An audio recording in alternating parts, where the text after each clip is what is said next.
Baik, teman-teman, Assalamualaikum warahmatullahi wabarakatuh. Waalaikumsalam warahmatullahi wabarakatuh. Salam sejahtera buat teman-teman semua. Sungguh sangat luar biasa teman-teman yang hadir di sini mengikuti acara diskusi jurnalis Dewan Surabaya atau Judes Indonesia dalam tema obrol, inspirasi, diskusi, dan solusi. Obrol, inspirasi, diskusi, solusi. Ini ide mendadak, Bu.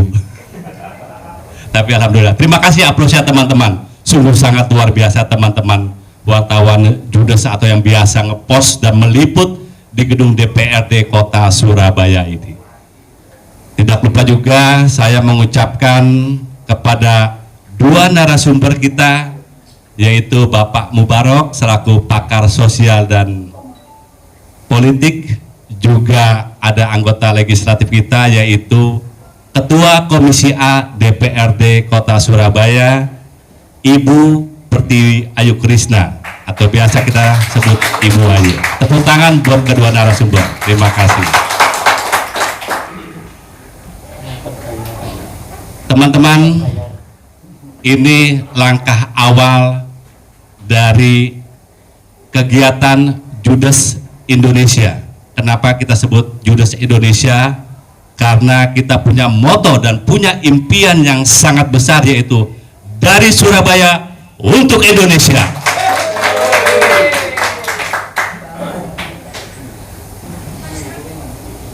Tak banyak kata dan tak banyak bicara yang kami sampaikan, karena begitu semangatnya saya dalam memimpin dan membuka acara di obrol Judes Indonesia.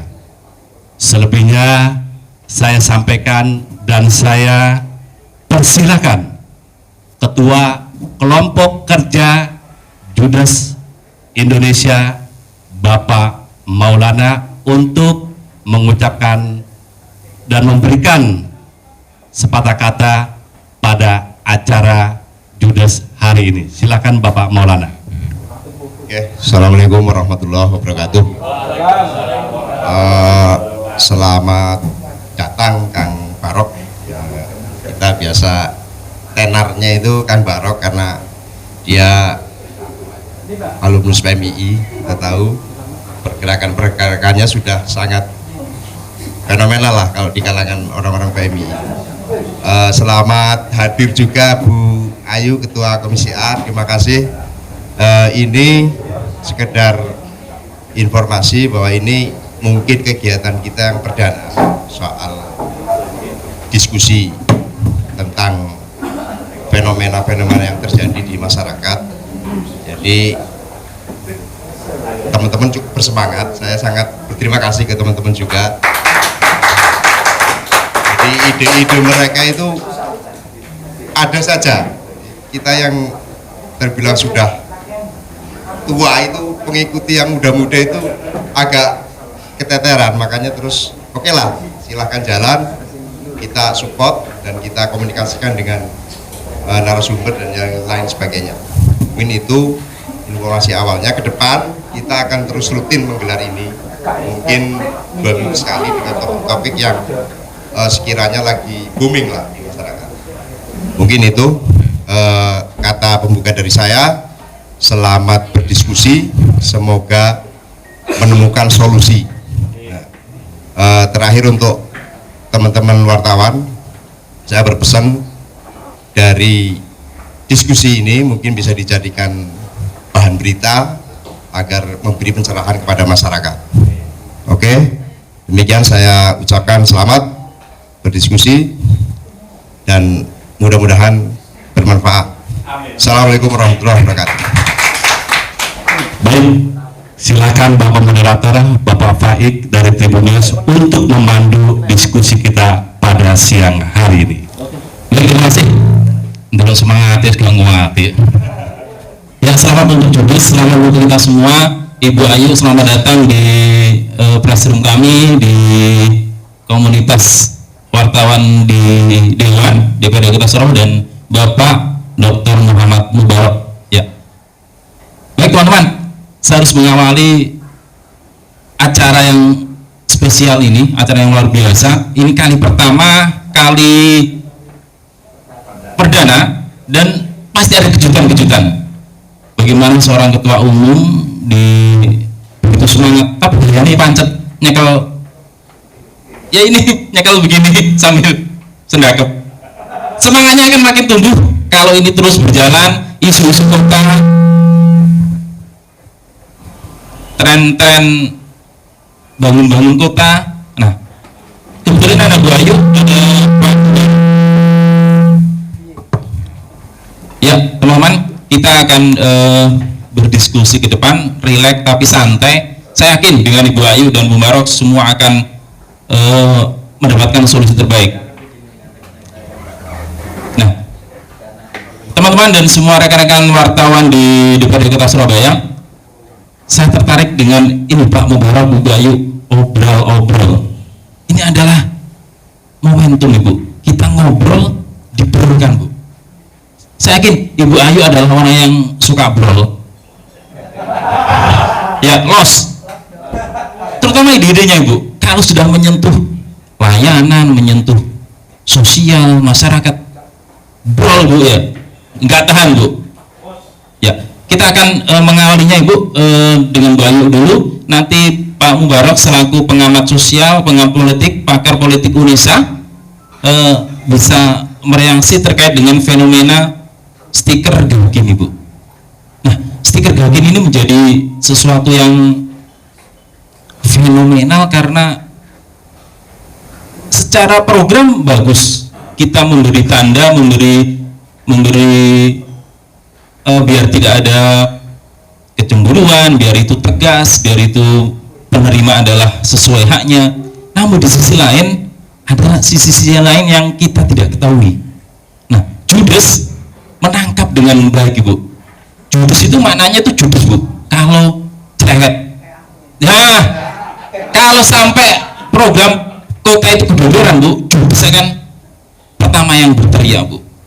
Silakan Ibu mengawali Bu, bagaimana stiker Gawkin ini efektifkah, membawa manfaatkah, atau ada penumpang juga Bu di dalam stiker itu Bu? Silakan Ibu diwali Bu. Terima kasih atas kesempatannya. Saya ucapkan dulu kepada ketumnya Preskom nih, saya bangga dengan kegiatan ini. Tentunya diawali dengan semangat milenial, walaupun kita sudah tidak milenial. Kami berharap yang senior pun harus milenial, bukan yang milenial rasanya akan milenial dengan sendirinya, tapi senior untuk milenial itu yang sulit. Tapi dengan Preskom di sini berarti sudah bagus tujuannya. Terima kasih pembawa acara Pak Mubarak yang kami hormati, juga rekan-rekan media yang ada di Preskom ini. Saya kalau ditanya tentang pantaskah stiker Gawkin itu ada di rumah yang ditempelkan, itu ada, harusnya kita lihat dulu. Orang dikatakan miskin menurut kriteria dari Kemendagri itu ada 14 kriteria, bisa dilihat di Google. Artinya harus yang betul-betul alas tanahnya itu hanya tanah, belum berupa semen, belum berupa keramik. Itu satu ya. Kemudian beliau pendapatannya di bawah 600.000 satu bulan, pengeluarannya juga. Kemudian beli pakaian satu pasang itu setahun hanya satu pasang. Jadi kategori itu sebagian yang saya sebut, dan bisa teman-teman juga melihat sekarang udah era digital. Ada 14 kategori yang bisa dikatakan miskin.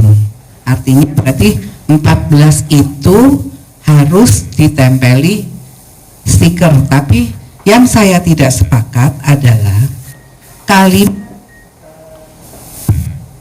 daripada isi kalimatnya. Jadi isi kalimatnya itu bisa menjadikan keluarga itu tadi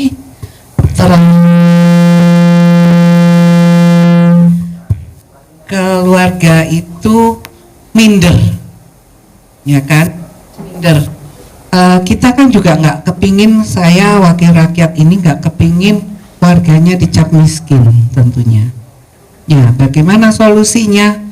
Ya, bukan seperti itu solusi, tapi solusinya yaitu harus memberdayakan daripada anggaran yang ada dibuat pemberdayaan masyarakat.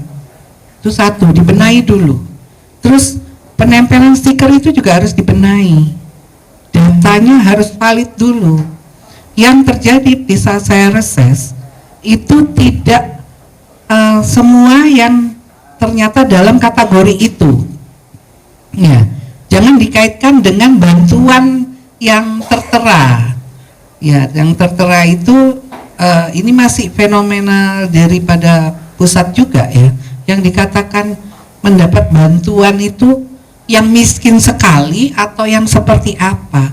Ada orang yang hanya bisa memberikan anak istrinya makan, anak 3 hanya bisa menyekolahkan 1, yang 2 tidak bisa. Itu wajib pemerintah kota respect dalam hal membantu yang 2 anak ini supaya bisa sekolah. Tapi mereka bukan miskin. Nah, itu yang harus dibedakan. Iya kan? Nah, kemudian kalau mereka masih bisa makan sehari 3 kali, itu bukan keluarga miskin. Hanya mereka perlu bantuan, sentuhan masyarakat. Bagaimana sih solusi untuk kami ini bisa dibantu mendapatkan keringanan untuk sekolah, ya kan? Keringanan untuk segi apapun yang ada program pemerintah kota, tentunya itu. Di skala saya turun, banyak yang nggak mau ditempel stiker karena memang rumahnya pun tembok bagus, tekelnya keramik, tapi mereka mendapatkan stiker, mau ditempel stiker keluarga miskin tadi. Yang notabene adalah rumah itu sebenarnya adalah rumah yang diberikan keluarganya, bukan diberikan, numpang ya, pinjam pakai. Ya otomatis yang harus izin yang si pemilik rumah. Walaupun yang make misal saudara saya sepupu, dia punya yatim piatu, otomatis mau biayain adiknya nggak bisa. Terus dia dapat MBR, dapat bantuan lain karena RT lah lebih tahu kondisi daripada wilayah setempat, iya kan? Kalau anggota dewan tentunya bukan harus tahu semuanya, tidak. Tapi kami juga harus komunikasi dengan RT RW setempat yang betul-betul itu adalah wilayahnya. Nah, ternyata rumah itu bukan rumahnya si anak ini. Tapi pada saat mau ditempelin stiker, dia kan telepon ke tantenya, iya kan? Ya tantenya nggak mau gitu. Bahkan malah berontak, dibilang kalau mau bantu ponakan saya, ya bantu saja, jangan pakai nempelin rumah saya stiker. Ya saya sepakat, iya kan? Artinya tempel itu janganlah mungkin ditempelnya jangan terlalu di depan atau di di kakaknya itu bisa ada tanda. Nah, kerjasamalah pemerintah kota ini dengan Dispenduk Capil, ya kan, yang betul-betul mendata di situ. Itu masukan saya. Tapi semoga bisa didengar dengan pemerintah kota. Kalau memang pun harus ditempel stiker, bahasanya agak jangan ekstrim lah. Mungkin prasejahtera, mungkin atau apa kalimat lain gitu ya, sehingga orang ini tidak tersinggung. Kita nggak mau, kita miskin kayak apapun nggak mau dikatakan miskin, karena kita masih punya spirit untuk kaya.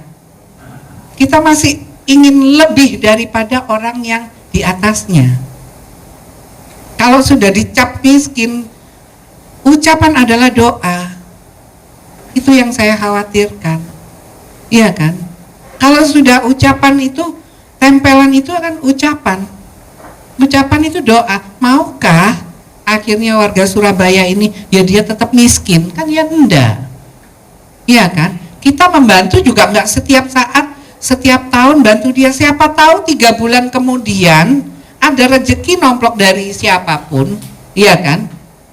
Entah dia diangkat oleh presiden misalnya, jadi ajudan, ya kan? Atau dia disekolahkan ke luar negeri dari DPR RI misalnya. Kan kategori miskin masa ada di kepala dia, kan enggak mungkin. Janganlah gitu. Dia disekolahkan juga karena dia otaknya, bukan karena miskinnya, kan begitu.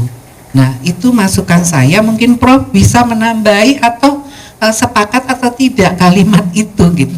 Dan itu saya belum pernah membaca karena memang saya di Komisi A bukan membidangi hal tersebut. Cuman saya membidangi data di kelurahan antara RT, RW, data yang akan ditempel gakin itu. Saya selalu bilang harus koordinasi dengan Dinsos. Dinsos harus koordinasi dengan administrasi pemerintahan, yang mana di administrasi pemerintahan itu ada RT, RW, lurah, camat, ya kan? Dan di situ ada kader-kader KSH yang seharusnya mendata ulang. Dan pesan kami, kalau memang RT, RW sudah mendata ulang, di situ ada keterangannya miskinnya seperti apa.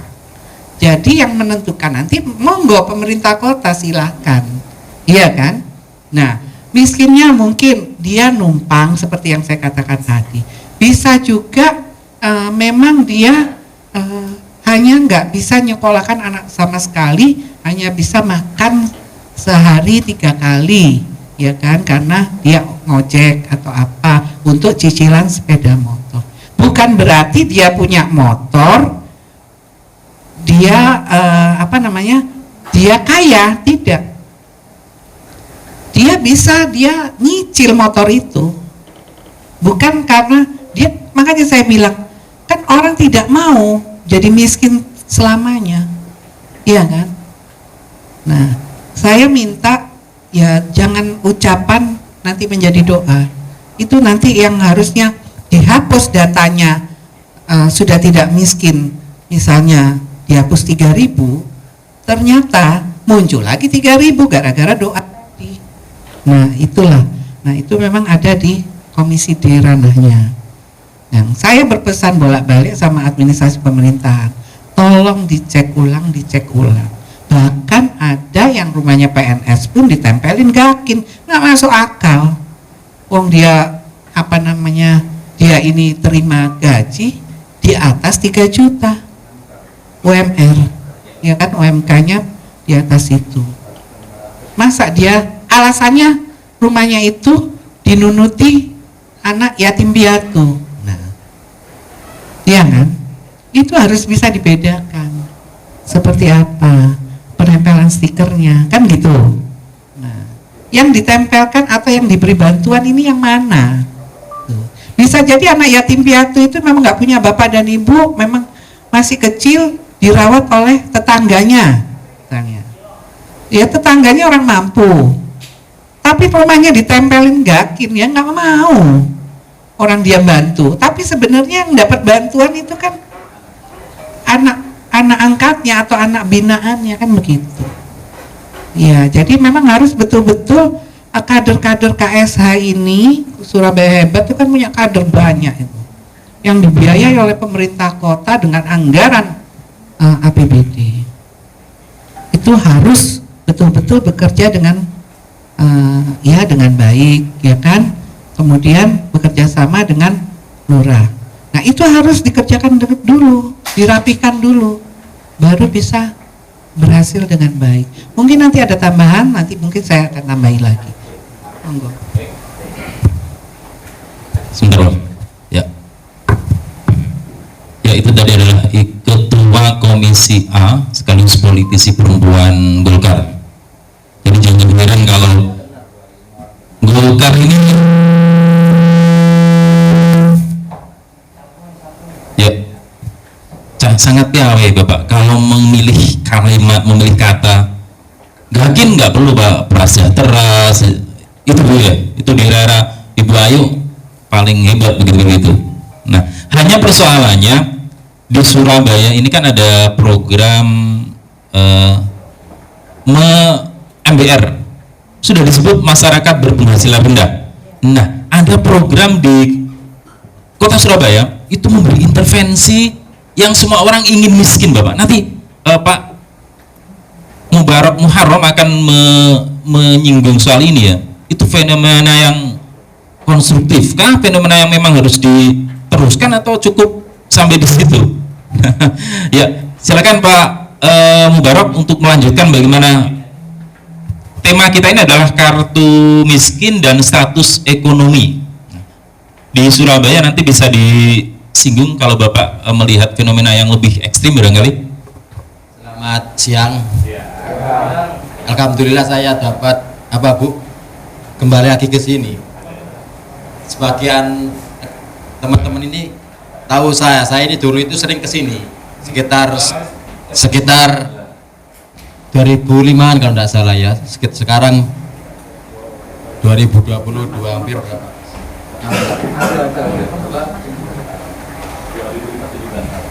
17 tahun ya. Tapi dalam posisi yang berbeda. Kalau 2005-an itu posisi saya adalah orang yang sering mengkritisi DPR, sering mengkritisi wali kota, yaitu unjuk rasa. Bahkan saya pernah ditahan di Polres Tabes kalau tidak salah 1 hari karena persoalan pedagang kaki 5. Nama Bu Ayu saya tidak asing karena kan ini Bu Ayu dia DPR. Dapilnya juga dapil 1. Saya kebetulan dulu juga ketua RW di Tambak Rejo, Kecamatan Simokro. Sekarang saya pindah di Ketintang, tetangganya wali kota saat ini. Gitu kan. Apa? Nyoblos siapa? Saya lupa saya nyoblos saya lupa. Sudah lama saya kan. Atau mungkin saya golput juga ya. Itu. Ini minggu-minggu ini ada 2 hal yang menarik di Jawa Timur termasuk Surabaya. Pertama, pemberitaan tentang yang menyangkut pemerintah provinsi Jawa Timur. Kedua, masalah Pemkot dengan Gakinnya. Keduanya sama-sama tentang kemiskinan. Kalau Pemprov ini dalam 1 minggu ini diberitakan oleh data yang kemudian banyak sebagian media itu mempublikasikan, yaitu Pemprov menurut BPS ini adalah salah satu provinsi yang menduduki 3 teratas sebagai provinsi penduduknya termiskin di Indonesia. Lalu di data.co.id ya, itu menyatakan bahwa jumlah pertambahan orang miskin terbanyak tahun ini di Jawa Timur. Di Jawa Timur ini mungkin tidak menjadi ranahnya dari jurnalis Surabaya ya. Kalau jurnalis Jawa Timur ini sering memberitakan, saya juga salah satu narasumbernya. Kemudian secara bersamaan ini tidak sengaja atau tidak sengaja, mana yang mendahului atau mana yang mengikuti, yaitu ada persoalan tentang penempelan stiker Gakin di banyak tempat, di seluruh tempat kalau nggak salah, termasuk di rumah saya di Kapas Kerampung. Itu saya ini kan melihat fenomena kebijakan polisi ini sebenarnya kan utamanya kan adalah pada orang nomor 1 di Surabaya kan, utamanya kan prinsipnya kan sebenarnya semua itu ujung-ujungnya adalah kalau ada persoalan apapun itu adalah seberapa jauh kepemimpinan wali kota itu kebijakannya itu dapat mengakomodir kepentingan rakyat ataupun tidak mengakomodir kepentingan rakyat, itu kan utamanya kan. Kalau dinas itu kan sebenarnya teknis saja kan. Yang prinsip itu sebenarnya kebijakan dari wali kota. Kemudian populisme itu seringkali saya tidak tahu apakah tipikal wali kota sekarang ini populisme atau tidak. Populisme itu tidak terlalu mementingkan hasilnya itu bagaimana, apakah hasil dari kebijakan-kebijakan prosesnya itu betul-betul secara jangka panjang itu betul-betul bermanfaat khususnya secara peningkatan ekonomi atau tidak. Yang penting ada sebuah persepsi bahwa I am near with others, saya dekat dengan yang lain itu kan, saya dekat dengan rakyat itu kan. Nah, apakah penempelan Gakin itu juga bagian dari populisme? Tapi kemarin itu kan siapa itu Pak Erick Cahyadi kan mengatakan, mengapa saya harus menempelkan Gakin gitu kan, menempelkan karena saya ingin tahu bahwa rakyat Surabaya tahu data rakyat Surabaya dan orang lain itu tahu bahwa ini loh data orang miskin di Surabaya ini berdasarkan tempel-tempelan ini, tidak berdasarkan data yang dipublikasi oleh dinas itu katanya kan. Dan kalau orang Surabaya tahu, dinas akan malu kalau dia mengatakan loh kemiskinannya malu kalau tahu jumlah kemiskinan. Selama ini kan data kata Erick Cahyadi implit saya nilai itu, dia itu mengatakan kono ojo mbojuk nas dinas lah kemiskinan itu sakmene sali rakyat itu tahunya apa dari tempel-tempelan stiker itu gitu kan, itu semacam itu. Erick Cahyadi ingin mengatakan Surabaya sakmene kemiskinannya itu dari mana datanya? Ayo dari tempelan stiker-stiker itu biar orang tahu itu kan, kata Erick Cahyadi. Tetapi sebenarnya kan kalau sekedar itu kan dia bisa sering aktif berkoordinasi sama dinas kan mana, dan koordinasi itu sebenarnya harus komprehensif tapi kok multisektoral gitu kan, tidak parsial. Ini kan kelihatannya pendataan ini kan parsial, tidak melibatkan banyak sektor sendiri-sendiri, bahkan bersaing. Program kemiskinan dimanapun birokrasi itu bersaing, enggak koordinasi dan kerjasama dinas sosial ini, kok dinas apalagi yang berhubungan itu lain lagi, dan itu persaingan itu yang akhirnya banyak yang mubasirnya program kemiskinan itu karena persaingan gitu kan. Nanti kadangkala saya sudah dapat program kemiskinan dari dinas ini, yang ini juga ngasihkan saya nopo ke saya, yang ini tidak sama sekali, itu kan sering terjadi. Apalagi juga dalam persoalan lagi juga kadang relasi vertikal horizontal antar dinas dengan kelurahan kecamatan, kelurahan RW RT itu gak nyambung juga gitu kan, gak sinkron gitu kan, semacam itu. Masih sudah selesai? Kita berol aja Pak, kita nggak butuh gitu. dibatasi waktu. Kalau merasa Kok kelihatannya mau ini iya saya mau saya ini Pak, karena memang tema kita kalau mengkritisi memang ini jagonya. nah ini Ya, hanya persoalannya di sini kita mau angkat bagaimana kartu Gakin itu dikaitkan dengan status ekonomi dan status sosial di masyarakat. Tadi Bu Ayu sudah menjelaskan secara teknis. Saya kan kalau teknis kan tidak terlalu sekuat Bu Ayu. Tapi memang persoalannya selama ini pendataan Gakin ini terkesan terkesan kurang terkoordinasi. Ya masih perlu ditingkatkan lah koordinasinya antar sektor kan, termasuk antara di tingkat yang paling bawah RT RW dan sebagainya itu kan. Kadangkala data RT RW memasukkan data itu orang yang tidak miskin sama orang yang miskin dimasukkan menjadi orang miskin sama RT RW kan, karena RT RW sungkan kan sama tangga. Itu tidak di cross check lagi sama kelurahan, kecamatan dan sampai dinas. Termasuk kebalikannya, ada warga yang miskin tetapi karena RT RW-nya gak seneng tidak dimasukkan ke Gakin gitu kan. Itu ya tidak di cross check ke bawah. Itu yang menjadi persoalan. Saya menyontohkan di kampung saya masalahnya gitu kan.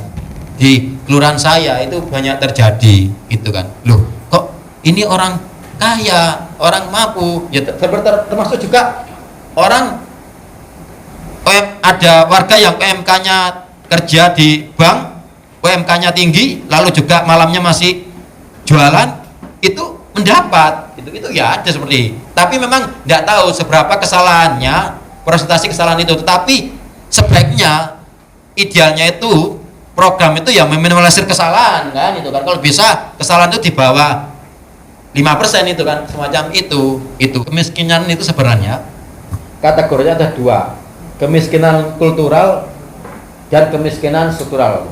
Dalam konteks Gakin ini sebenarnya Eri Cahyadi ingin dia melihat bahwa kemiskinan itu terjadi karena persoalan struktur. Maka kemudian dia menginginkan ada upaya dari pemerintah termasuk kota itu mengurangi kemiskinan melalui kebijakan-kebijakannya dia, polisi-polisinya. Cuma seberapa jauh, apakah itu populisme atau tidak, itu yang kita nanti kaji. Kedua adalah kemiskinan yang kultural. Kultural itu kemiskinan ya karena pribadinya, karena lingkungannya yang tidak mendidik gitu kan. Kan banyak orang memang bermalas-malas ria, itu kemiskinan karena kultural. Tapi saya lebih percaya bahwa fenomena di Indonesia selama ini kemiskinan struktural itu sangat banyak. Artinya kemiskinan karena struktur, karena kebijakan yang salah dari pemerintah, karena kebijakan yang tidak memihak dari pemerintah terhadap rakyat bawah. Itu saja Pak Moderator. Terima kasih, kita berdiskusi. Baik, luar biasa. Ini makin hangat. Ini arek-arek Pak, nek wis kadung dikei waktu Pak. Iku sampean kudu siap-siap ditekoi macam-macam lho Pak. Saya itu kan tadi buahnya tadi kan, buahnya yang dikaji. Dan ini iso banyak tulisan itu. Baik. Ibu Ayu siap-siap dan Pak Mubarok juga siap-siap. Silakan teman-teman, program Pemkot ini kan memang banyak ya untuk mengentaskan kemiskinan. Hanya persoalannya tadi disebut bagaimana program itu akurasinya, koordinasi antar dinas itu juga perlu menjadi catatan dari Pak Mubarok. Baik teman-teman, kalau ingin ada yang mau ditanyakan, kita beri kesempatan 2-3 pertanyaan. Terima kasih host obrol-obrol Bu Ayu, Ketua Komisi A, dan Pak Mubarok. Saya Imam Ma'ruf, Ketua RT 1 RW 5 Kelurahan Sumberjo, Kecamatan Pakal.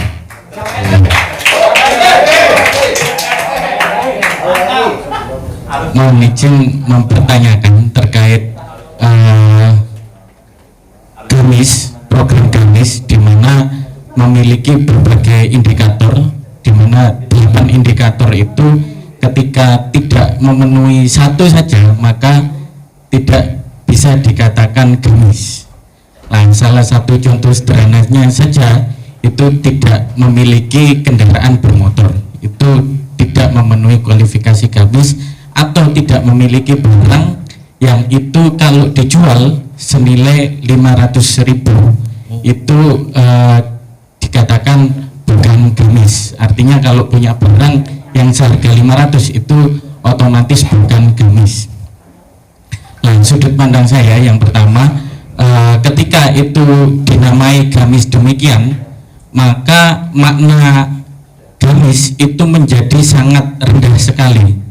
Artinya ketika itu dikomparkan dengan program Pemkot, bahwasanya ketika GAMIS ini akan dientas selama 1 tahun dengan kualifikasi yang sangat rendah seperti itu, saya kira itu bukan hal yang sulit, pasti mudah.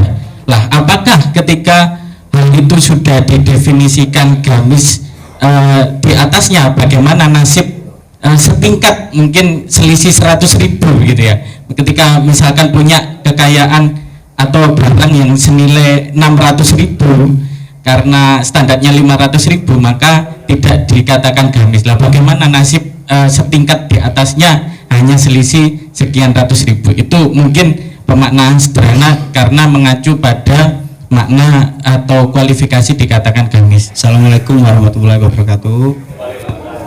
Terima kasih sebelumnya untuk Komisi A Surabaya dan Bapak Mubarok. Terima kasih atas waktunya. Yang saya mau tanyakan, tadi Bu Ayu mengatakan bahwa penempelan stiker ini bukan solusi, benar ya? Bagaimana jika ada warga yang mau menerima bantuan tetapi tidak mau ditempeli stiker? Nah, itu mungkin itu aja. Assalamualaikum warahmatullahi wabarakatuh. Baik, Ibu Ayu maupun Pak Mubarok, silakan intinya adalah bagaimana program pengentasan kemiskinan itu menjadi prioritas dan ketepatan akurasi dan itu harus tepat sasaran. Kemudian ada juga yang menyebut bahwa Pak RT ini teman-teman ini semangat Pak menjadi RT, saya nggak tahu. Ini jangan-jangan akan terus bertambah ini menjadi ketua RT. Ya, stiker kenapa abang, kemudian stiker ini apakah menjadi solusi? Silakan Ibu Ayu memulai untuk merespon pemikiran teman-teman wartawan DPRD Kota. Teman-teman terima kasih masukannya, karena kalau kita di kerja itu tidak dibantu teman-teman media, mungkin juga tidak akan sampai ke telinga kita untuk membahas apa yang harus kita awasi, karena Dewan ini adalah sistem pengawasan kinerja pemerintah kota. Ya. Jadi biar bagaimana media kami butuhkan dan amat sangat kami butuhkan, karena satu orang seperti saya tidak mungkin bisa mengetahui di 31 kecamatan kan gitu, di 154 kelurahan itu tidak mungkin hanya seorang Ayu kan begitu. Jadi memang tidak ada aturan pertama untuk stiker miskin. Tapi kalau solusi, ayo kita berbicara bareng. Jadi apa yang dikeluhkan teman-teman media ini akan nanti saya sampaikan. Ini memang kalau saya menyampaikan melalui tupoksi saya di komisi, yaitu di administrasi pemerintahan, dan nanti mungkin administrasi pemerintahan bisa bersinergi dengan komisi D, yaitu di dinas sosialnya. Bisa saja sih kita ambil solusi, misalnya stiker, kan tidak semua yang penerima MBR itu miskin, hanya dia memang perlu bantuan. Ada yang PKH, ya lebih baik ditempelin yang stiker warga PKH, warga, karena kalau sudah langsung, karena kategori miskin itu harus bukan saja dia tidak punya sepeda motor atau rumahnya dari tanah, bukan salah satunya, tapi harus memenuhi unsur 14 kriteria tersebut. Dan pada tahun 2019 mungkin ya pertama kali Bu Risma jadi medsos, itu kriteria itu sudah dikecilkan lagi menjadi 9 kriteria, artinya tidak 14 lagi. Nah di situ juga Kemensos tidak setuju dengan penempelan stiker itu. Nah itu yang saya tahu semenjak kinerja pemerintah kota yang harus disondingkan dengan kinerja pusat ya. Jadi saya juga sepaham dengan ketua dewan ya, sebetulnya bukan satu keharusan untuk dipasang stiker miskin. Makanya saya bilang jangan-jangan ucapan ya kan, saya bilang karena saya muslim, saya bilang ucapan adalah doa. Berarti kalau yang nempelin warga miskin itu paling tidak mendoakan mereka jadi miskin. Itu yang menurut agama dan ajaran saya kok kurang pas gitu loh. Saya sepakatnya justru misalnya kan ditempelin aja ya memang MBR ya kan, ya stiker MBR kan kecil, stiker PKH gitu. Itu tapi tidak menjadikan mereka miskin, tidak. Memang sedang perlu bantuan itu. Nanti apabila mereka sudah waktunya tuntas, tidak lagi harus ditempel PKH, ya dicabut, betul nggak? Untuk itu harus tadi saya katakan harus sinergi antara data dengan kenyataannya, baru bisa ditempel stiker, tapi bukan stiker miskin tadi. Nah itu solusi yang bisa nanti saya sampaikan ke bagian administrasi pemerintahan, di mana nanti juga mereka akan berbicara di rapat eksekutif, karena kalau rapat eksekutif ini kan kami Dewan tidak ikut menggodok di sana Pak, kami hanya mengawasinya. Itu pun kami juga heran, tahu-tahu sudah terpasang stiker-stiker itu. Jangan dikira Dewan yang memprovokasi, tidak. Kita nggak tahu apa-apa, ya toh. Memang saya dengar, masa sih sudah ditempel. Nah, ternyata kenyataannya juga masih banyak. Data untuk yang menerima MBR saja itu sudah banyak yang salah. Data yang dinyatakan menerima bantuan PKH itu pun juga masih berantakan. Bagaimana bisa tercipta stempel miskin, kan begitu. Itu dibenahi dulu, saya sepakat. Seperti yang Bapak-bapak katakan, dibenahi dulu, duduk bersama antara satu, Dinas Pemerintahan Kota, Dispenduk Capil, dan Dinas Sosial, itu harus duduk bersama, mencocokkan data. Ya toh, mencocokkan data, jangan copy paste data lama yang muncul lagi, padahal yang ini sudah tidak miskin seperti yang dikatakan, udah dapat bantuan besoknya pergi umroh, ya. Artinya begitu. Mungkin kemarin 1-2 tahun yang lalu dia memang perlu bantuan, tapi begitu dia sudah dengan bantuan sedikit dia bisa berkarya, berdaya guna, dan sudah tidak miskin lagi atau tidak mampu lagi, artinya dia sudah tidak berhak mendapatkan stiker itu, kan gitu. Pertama tadi, kebijakan policy itu, implementasi policy itu kan pasti oke, katakanlah Pemkot menyatakan kebijakan ini baik, oke, dijalankan. Tetapi ketika kebijakan itu, ketika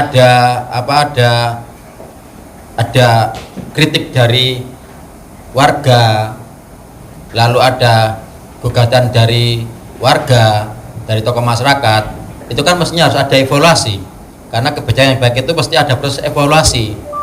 Evaluasi ini apakah kebijakan ini dilanjutkan atau tidak, pertama, atau evaluasinya ini apakah bagian apa dari kebijakan ini yang perlu diperbaiki, kan itu. Nah, persoalannya kebijakan pengetasan gakin itu kan pasti baik, cuma kan persoalannya bagaimana program pengetasan gakin itu tidak sampai membuat rakyat yang mendapatkan itu merasa terhina. Itu yang menjadilah metodenya itu kan berarti perlu perbaikan. Dan ketika ada suara-suara seperti ini kan mewakili tokoh-tokoh masyarakat ini kan, karena orang-orang di sini kan yang bisa menyuarakan melalui ke publik gitu kan.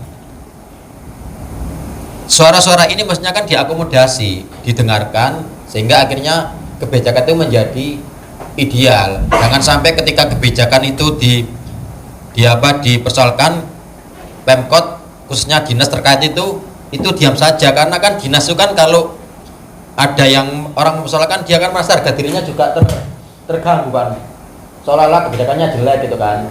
Gue lah kadang-kadang ada seperti ini, gue lah tak laksanano kritikan itu, gue akhirnya orang menganggap memang kebijakan gue jelek, gak usah tak laksanano kritikan itu kan pernah terjadi kan, suara semacam itu, orang yang mempunyai otoritas kekuasaan itu kan. Tetapi kalau orang yang mempunyai kekuasaan itu bijak, kritik itu adalah bagian dari sebuah perbaikan ke depan. Kata Bu Ayu, kritik itu adalah untuk menyayangi kamu, biar kamu tidak salah arah, biar kamu tidak dianggap tidak bagus kerjamu oleh atasanmu, kan gitu kan. Itu maksudnya itu. Jadi kalau saya amati kebijakan penempelan stiker gakin itu di forum ini saja sudah saya lihat sudah banyak persoalan, termasuk apakah warnanya merah tadi itu kan, apakah tidak enak pelangi gitu kan, ada kuning, ada biru, ada hijau, ada apa, atau mungkin hitam bergabung karena kemiskinan banyak, ini berarti tanda bergabung. Ini kan bergabung kita putih atau hitam warna itu, hitam itu, atau putih penempelan gakin, tanda bahwa ini akan mencerahkan, akan membuat program ini lebih baik. Itu kan memang gambar warna itu kode simbol, beneran. Lalu solusinya apa sekarang ini? Termasuk tadi ada persoalan kalau orang miskin kalau tidak dicap, lalu apakah perlu mendapat bantuan. Nah itu kita tetapkan sepakati bersama gitu kriterianya itu kan, sehingga program bantuan itu harus betul-betul harus ditetapkan kriterianya, aturan yang jelas, dan ketika kriteria dan aturan jelas itu sudah ditetapkan secara sesuai, itu harus dilaksanakan secara tegas, secara konsekuen, tidak ada fleksibilitas di sana gitu kan, tidak ada hitam putih gitu kan. Itu hitam putih memang perlu, tetapi kalau abu-abu itu memang perlu, fleksibilitas perlu, tapi kalau terlalu fleksibel akhirnya ya tidak ada acuan, akhirnya tidak ada standarisasi itu kan. Itu yang perlu kita tekankan, termasuk tadi ini kan moderator mengatakan kriteria itu apakah itu cuma copy paste dari kriteria kita sebelumnya gitu kan. Tadi ada yang mengatakan kriteria pakai orang sepeda motor, semua sekarang orang punya sepeda motor walaupun gakin. Sepeda motor itu sekarang tidak bayar 0% itu kan, malah satu rumah bisa 3-2 orang pacaran dia kelompok gakin. Atau ini bin ini tidak ada, kalau sekarang tidak bin, Surabaya semua kan bin itu. Karena itu kan kriteria itu juga harus menyesuaikan keadaan, kondisi, kekinian. Tidak kriteria masa lalu itu kemudian di copy paste menjadi kriteria sekarang itu. Dan yang membuat kriteria siapa? Ya harus stakeholder, tidak sepihak Pemkot gitu kan. Melibatkan wakil rakyat, kalau merasa mewakili rakyat. Melibatkan kaum intelektual, melibatkan tokoh masyarakat, mungkin teman-teman sebagai tokoh masyarakat, melibatkan kaum terbawa, grassroots, perwakilan LKMK dan sebagainya. Diomongkan bareng dengan kesepakatan bersama, dengan kriteria yang sesuai dengan landasan teoritis dan juga kenyataan di lapangan. Memadukan kriteria itu memadukan teori itu ideal dan kenyataan di lapangan, realitas, desolen dan desain. Kalau yang pernah bicara belajar filsafat ilmu, kebijakan itu memadukan dua, desolen idealnya bagaimana dan desain realitasnya di mana sekarang itu lahirlah kemudian kebijakan, dan itu harus dibuat bersama. Setelah dibuat dianukan lagi, diuji publikan kan. Tadi banyak hal yang nanti kita bisa diangkat lagi di forum berikutnya. Terima kasih semua teman-teman, partisipasinya, semangatnya, pemikirannya luar biasa. Pokja DPRD Kota Surabaya luar biasa. Tepuk tangan untuk kedua narasumber kita, Bapak Prof. Mubarok dan Ibu Ayu. Terima kasih semua partisipasinya, dan semoga program untuk pengentasan kemiskinan segera ditindaklanjuti, dan akurasi kemudian ketepatan program juga menyentuh langsung ke masyarakat agar tidak terus miskin. Terima kasih semuanya, keren semua. Sukses selalu untuk kita semua. Terima kasih. Untuk narasumber tetap di situ, nanti ada penghargaan bukan cendera mata ya. Baik, mungkin yang akan memberikan langsung untuk pertama Ketua Pokja Judes, Bapak Maulana, silakan. Ya, biar difoto, tahan dulu.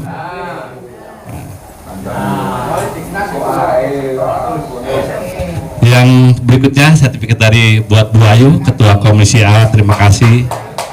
Tahan.